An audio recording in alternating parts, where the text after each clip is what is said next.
Steph St. Amand is our speaker today. And I have something that, wait, well, where'd it come up? Come on. Uh, oh,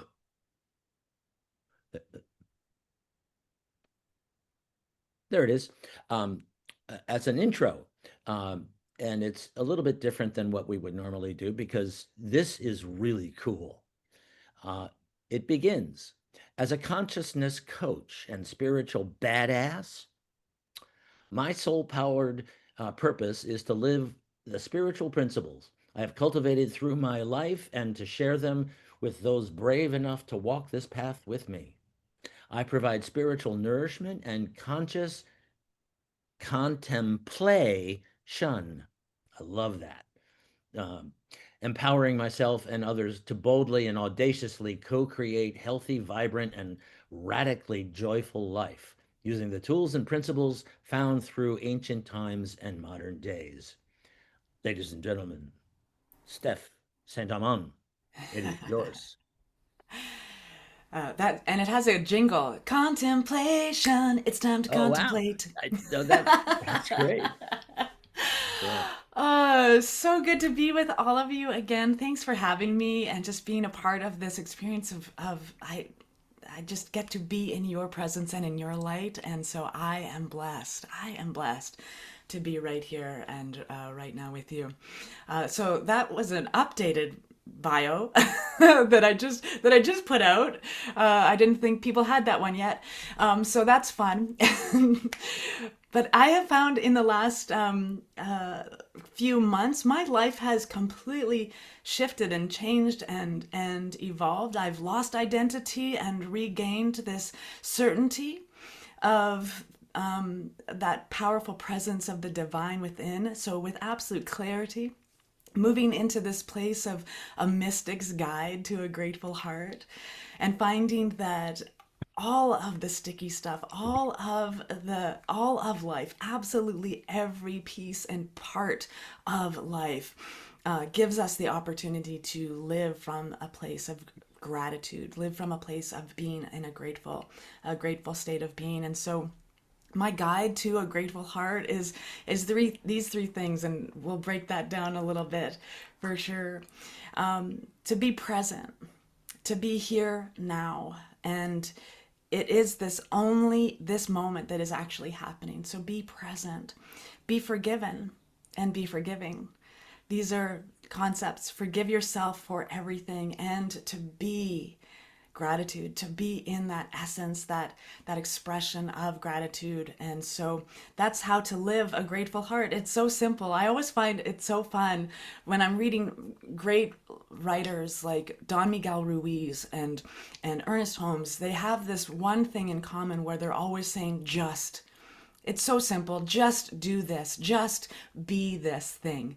Just let everything go. And we, as a human being that is still on the path to enlightenment, we find that just simply do that thing is actually work. It's actually practice, and we actually have to unpack a lot of things before we move into that place of, oh, I just simply have a grateful heart. Oh, I just simply forgive everything of and everyone of absolutely everything. It's so simple. And in that simplicity, we can get trapped. So, first, let's talk about an unconditionally grateful heart. Unconditionally grateful heart. Ernest Holmes wrote in The Science of Mind back in 1938. Gratitude is one of the chief graces of human existence and is crowned in heaven with a consciousness of unity. So, gratitude is heaven. Gratitude is heaven. Heaven is a state of mind, and therefore, gratitude is a state of mind. And I love that. Gratitude is one of the chief graces. So think about that energy of being a chief grace. What does grace look like? What does grace feel like in our lives? How is that showing up in our circumstance and in our experience? So then reflecting on this crowned in heaven, we know that heaven is right here and right now. Heaven is in this moment, a state of mind. And so when we think about our crown, we think about putting this crown on, but we also think about the crown of our head, our crown chakra, right? So the consciousness of unity coming into our experience, exposing ourselves to the state of mind of gratitude so that it can be a part of heaven, which is in this beautiful body, this opportunity. So the crown of our head it's actually the seventh chakra, not the first, right? The first chakra is the root. So we have to be rooted in spirit, rooted in ourselves, rooted in gratitude, so that when we have a state of consciousness, of unity, we can feel that wholeness, we can feel gratitude. So consciousness. And when we think about a balanced state of mind, a balanced crown, a balanced chakra in our crown space, it's awakenedness, it's spiritual awareness, it's discovering inner peace, it's a feeling of unity. And feeling is the fuel for all of this good stuff. And when we have an unbalanced state of mind, that leads us to discontent. It leads us to isolation and irritation. It leads us to frustration. We can be set spiritually adrift when we aren't in balance. So think about this with the awareness of gratitude. The awareness, the chief grace of our human existence is to be grateful. Our true nature of being is the sense of divine gratitude. And we get to ponder this, we get to experience this, we get to embody this feeling into our lives so that it becomes a state of being, because it is a natural state. Love, joy, peace, gratitude, these are natural states of being for us. It's the circumstance that we judge or label or poke at or pick at that creates this unbalance in our life. If we are in harmony with our true self, when we remember who we are, we get to balance, we get to straighten our crown and live from that place of absolute gratitude.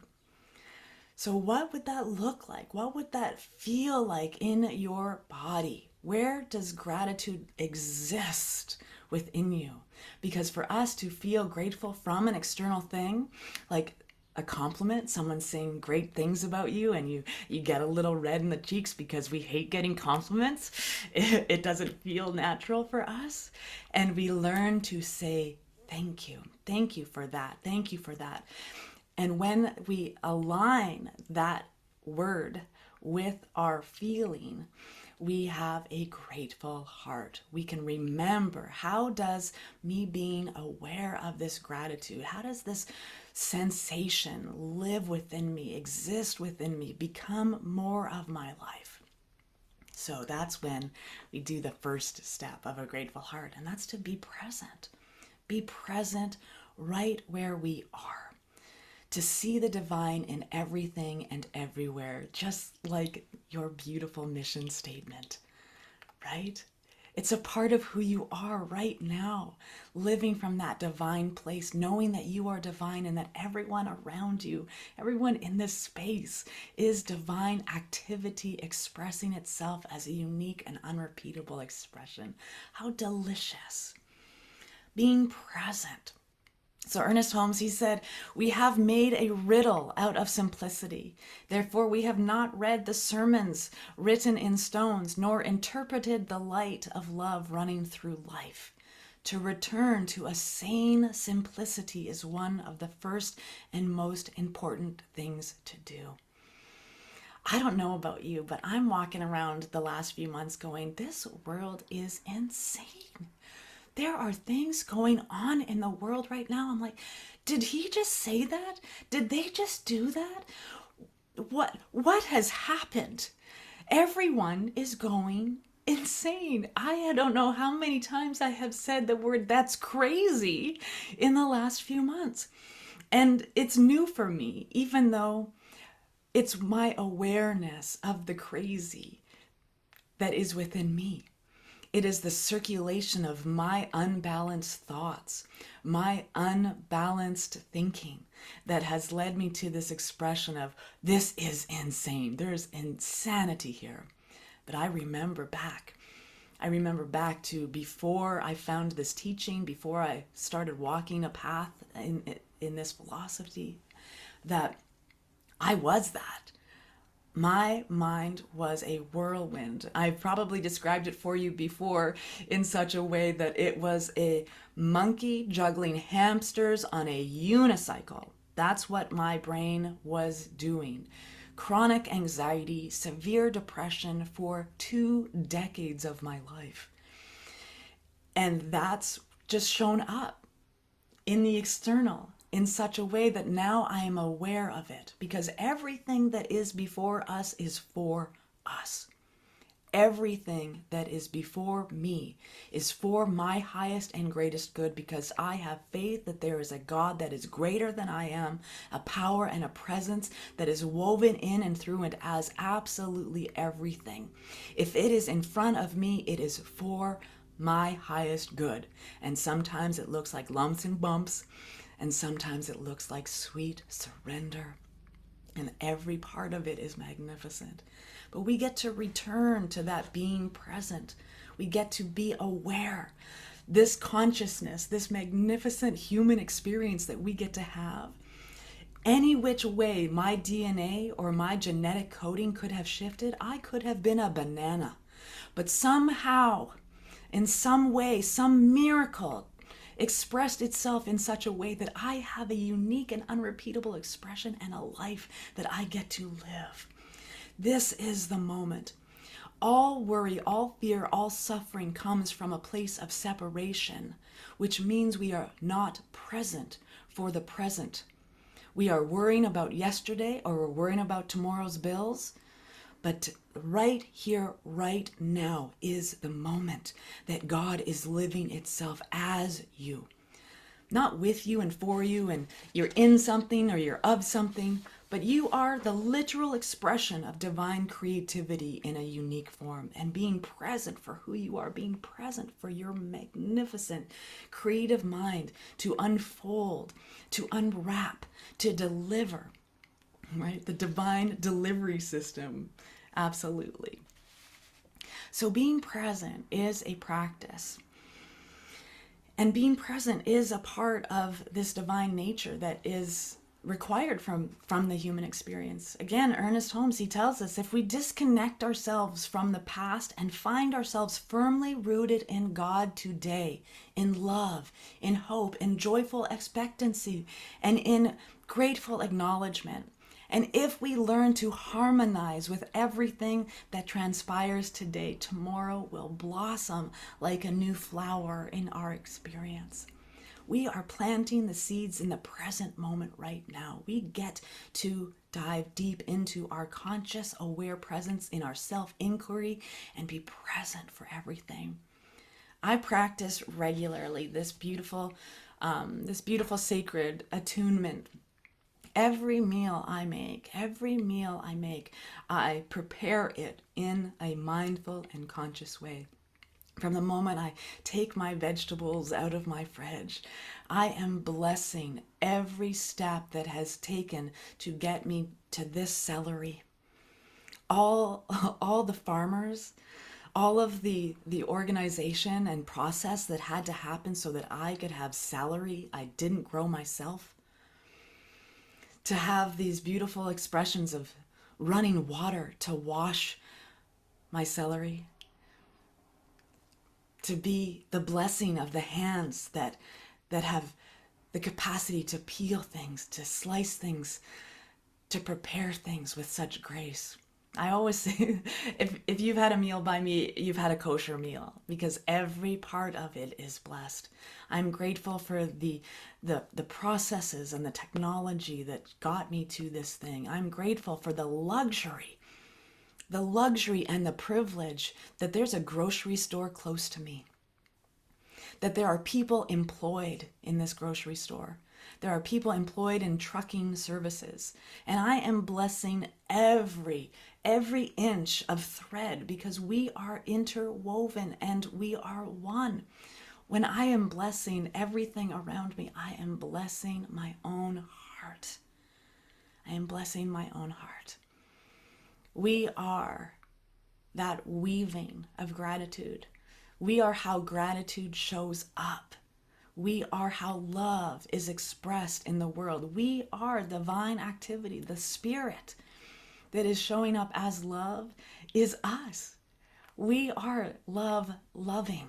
We are gratitude grateful. We are the activity of it and the action of it. Chief Seattle, he said, humankind has not woven the web of life. We are but one thread in it.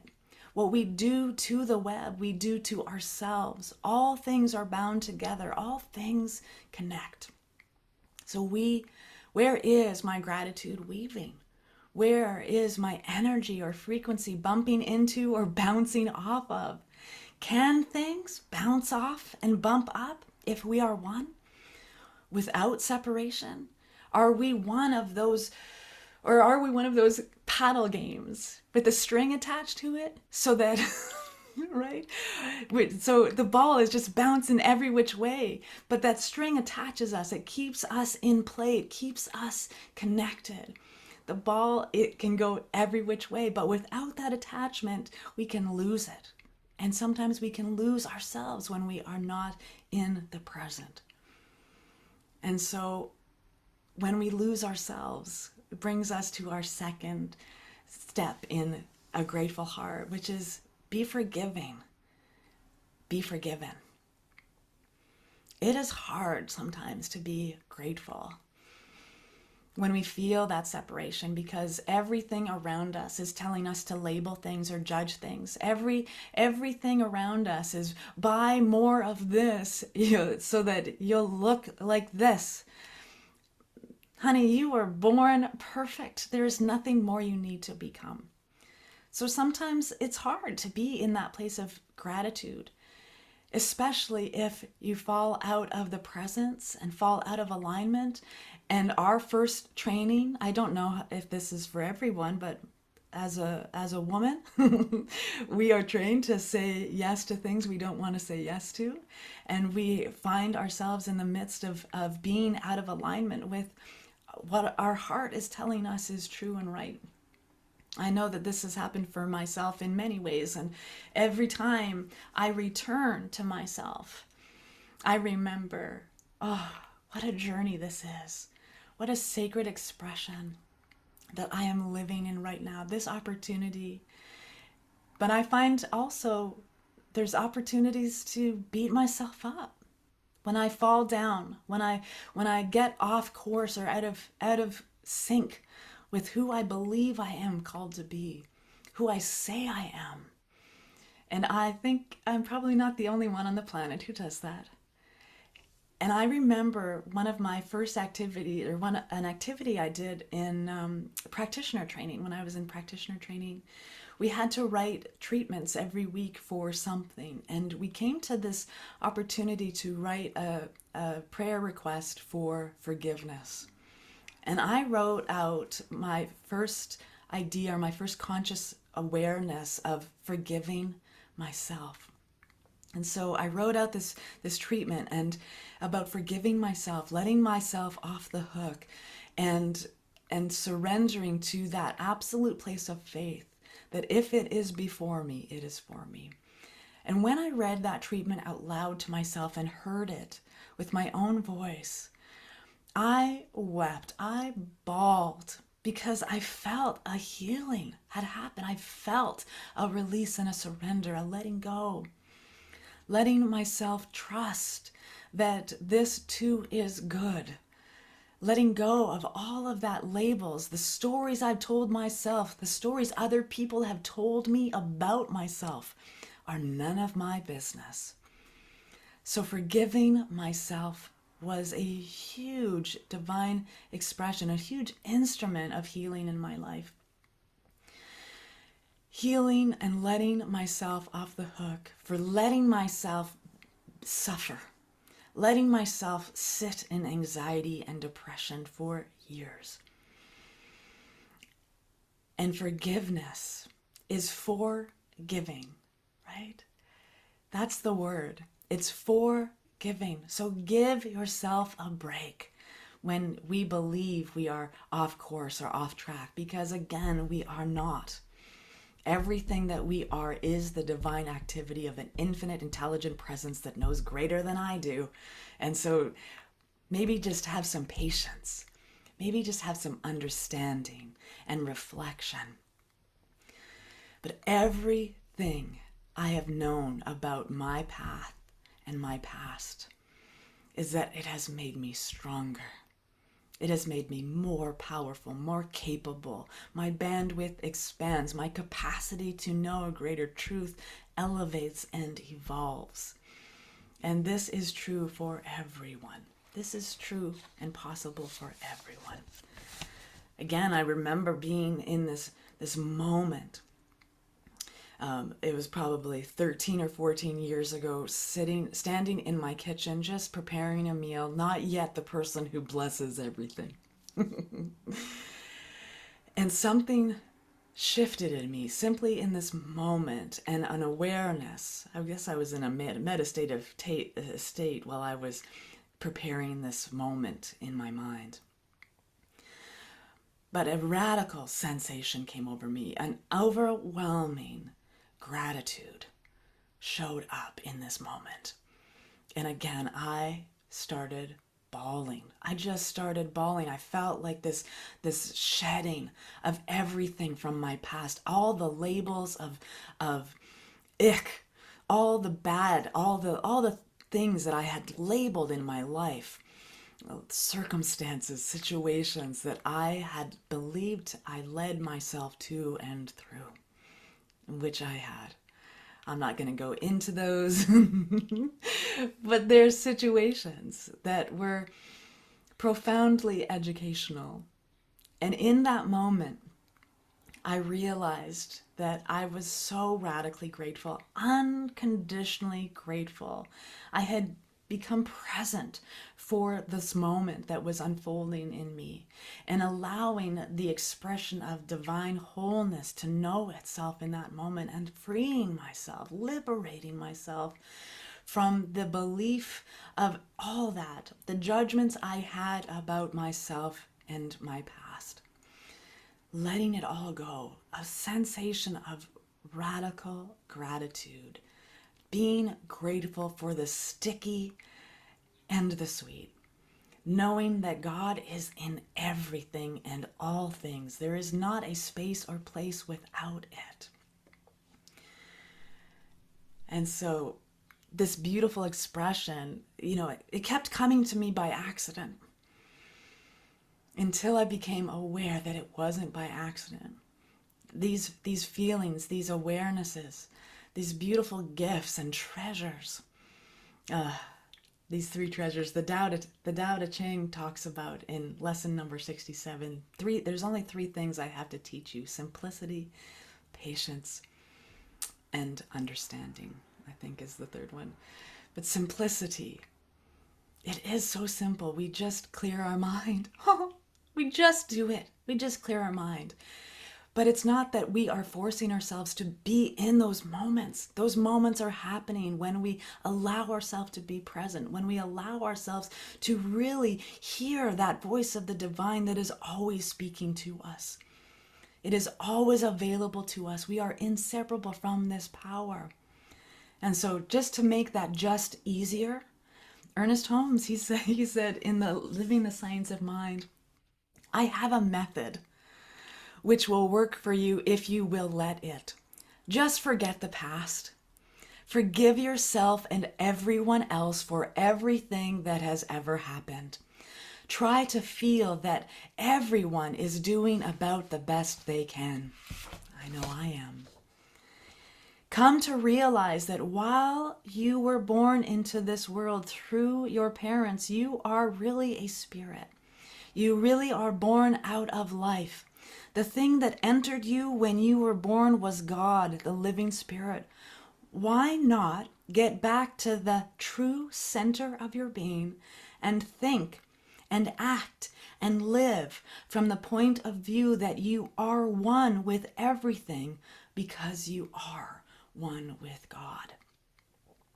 Such a simple method.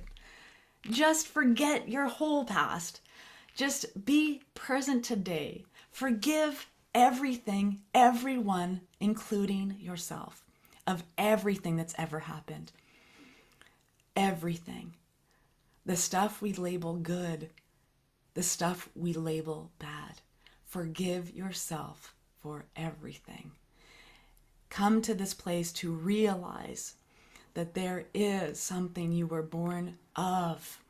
And your parents were just instruments of that divine unfolding so that you and the miracle of you are here now, in this time, in this space. You are on purpose. You are divinely ordained. And that is a powerful place to be. Forgive everything and be present for the glory that you are, the grace that you are, the joy that you are, the activity that you bring. And so the third thing is to be grateful, to live it, to live from that place of gratitude, to recognize that you are gratitude, being grateful. It is your activity that is a grateful heart. It is the actions that you take. It is the movements that you flow in. And so do not hesitate. Ernest Holmes, he says, do not hesitate to use affirmative prayer for any good purpose, for all purposes that are constructive. For in so doing, you will most certainly be starting a chain reaction in that particular direction. We're just here to practice being human beings having this experience. We're just practicing. If there was an actual exam, we would have been given a manual. In fact, so many great teachers have been trying to give us manuals for centuries, and we just leave them on the shelf. I took a book off my shelf this past week and went, dust everywhere, right?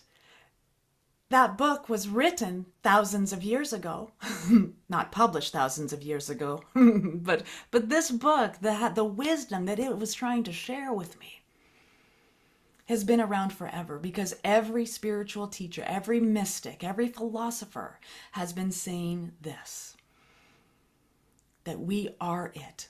Power and presence, glory and grace, we are that. We are the living spirit. We are the wellspring. And we know that we have the power of affirmative prayer. We have prayer in our tool belt. So when we misstep, when we fall off, when we distract ourselves from our presence, there is a glorious thing to get us back into that realm of experience, to get us back on track, right?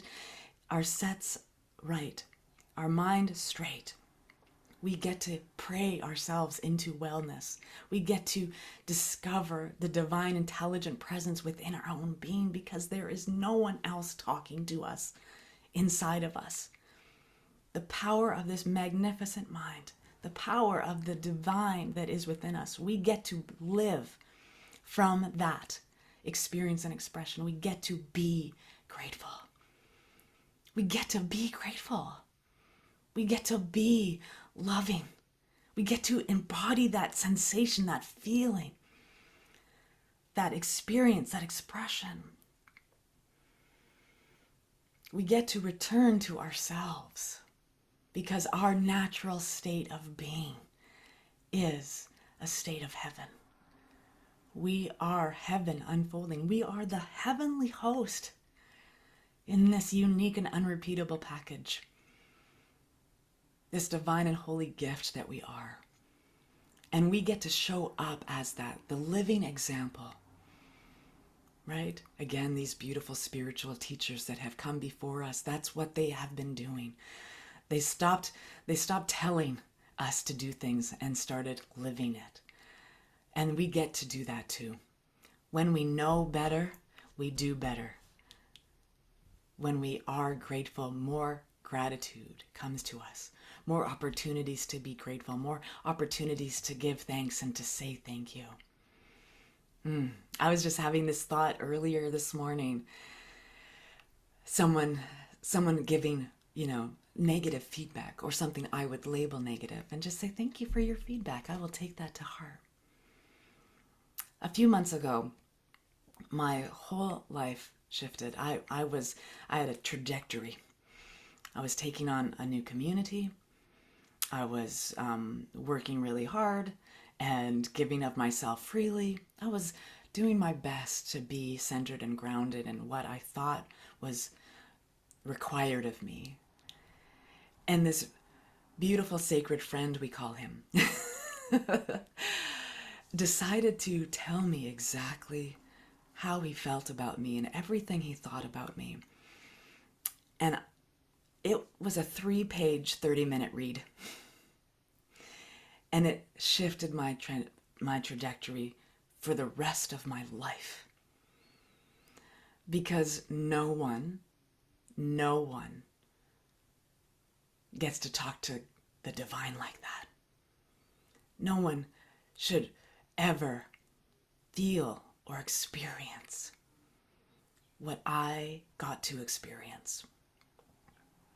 My heart was just torn apart. I was ripped to shreds. It felt like every layer of me had just been misused. And it has been the most awakening, most graceful, most cherished experience of my life. Because someone was brave enough to show a very ugly side of themselves. That took courage. And that took a sacred contract. There was a reason that happened for me, for me. Everything that is before me is for me. And this beautiful person, this sacred gift in my life, changed everything. Because I began to once again forgive myself for everything that I have ever done. All of the mistakes that I felt I had made. All of the mistakes, right? It allowed me to be more self-aware. It burned off, believe me, it burned off centuries, eons of karma because of how I radiated the sensation of this experience. And I came to this beautiful awareness, this being present, forgive everything, be grateful. These are the things that I have been doing the last few months to just experience the divine as me. This experience was so harsh that in 3 days, I had talked to a lawyer. I had gone down to a police. I had talked to police. I had gone down to see if I could get a restraining order. It was an intense situation for me. And while I was sitting there waiting to be called at the magistrate, for them to tell me whether or not I could feel safe again physically, I'm sitting there, and it's a beautiful building, and glass windows up the whole 3 stories kind of experience. And it was a gorgeous summer day. It was middle of August, early August. The sun was shining, and I'm sitting there as other people who are waiting for parole hearings and there with their parents to get restraining orders on other people, and I'm just sitting there and basking in this light. I heard this voice. God is experiencing this right now through you. What does God want to experience in this situation through you? Why is this here for you?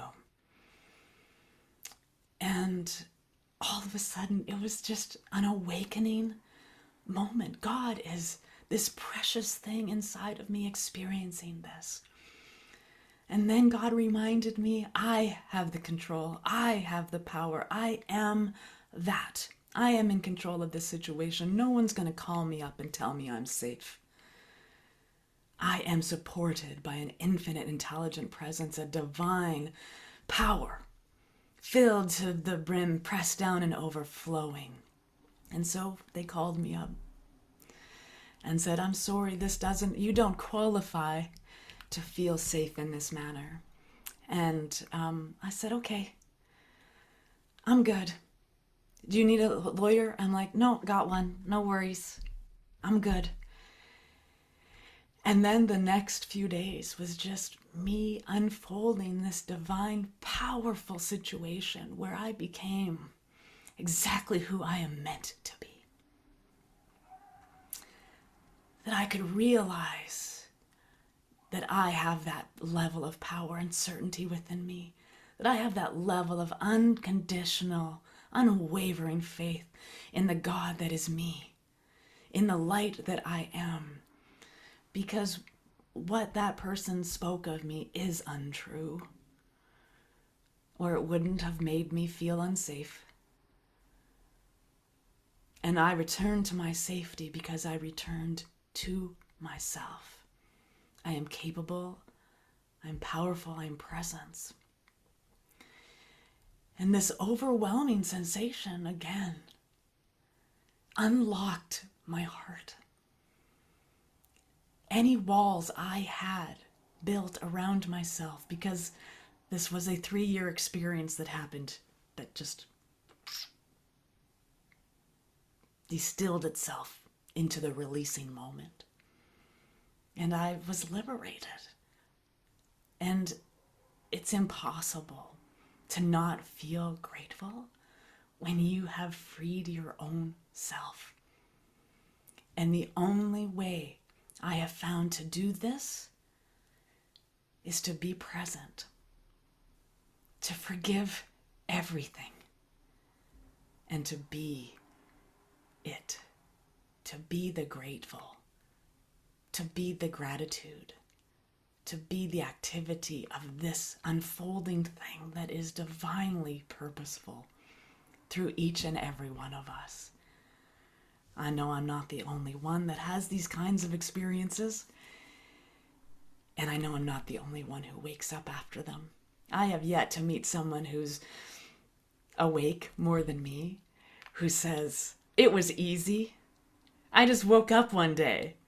No, it's dark nights of the soul. It's losing your identity and sitting on park benches for a year. It's shutting off, shutting down, letting go, and peeling back. And some of it's messy, but all of it is glorious. All of it is glorious. So we return to ourselves. That's all we are doing. Return to ourselves, become self-aware, present for the self. And we practice so that we can have a grateful heart. It is not practice makes perfect. It is practice makes progress. We know we're done when we're done. And until then, just be grateful. So let's take this opportunity to be in this essence of gratitude together in a spiritual practice. Sound good? Let's take a breath together. Letting go of everything.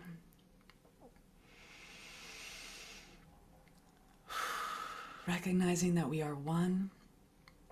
There's nothing separate. There's no one else we need to be. There's nothing else we need to be doing. This is a holy now. This is an infinite now. This is the fulfillment of a divine idea whose time has come, whose realization is happening right now, piece by piece, moment by moment, and there's nowhere else to be but present for this infinite now. This eternal moment expressing itself. This moment, this breath lives forever. And I just take this in. I recognize and know that there is only one power, one presence, one divine, infinite intelligence that has woven itself in and through and as absolutely everything. There's no space, no place, no moment, no breath where the divine is not emanating its fullest expression and activating upon the very nature of its own being. And so today, I reflect it as gratitude. I am so grateful. I am so grateful for this breath, for the awareness of this moment, for the life that is living itself in me and through me and as me and with me. I'm so grateful for the tools and the resources that accumulate in my life, for everything I require is already listed out in the divine mind, and the checklist is complete. I am exactly who I need to be. I am where I need to be. I am showing up exactly how I am called to be. And joyfully, with such surrender and such relief, I set down everything. Every preceding moment, every conversation, every situation. I set down all the stories I've told myself or heard.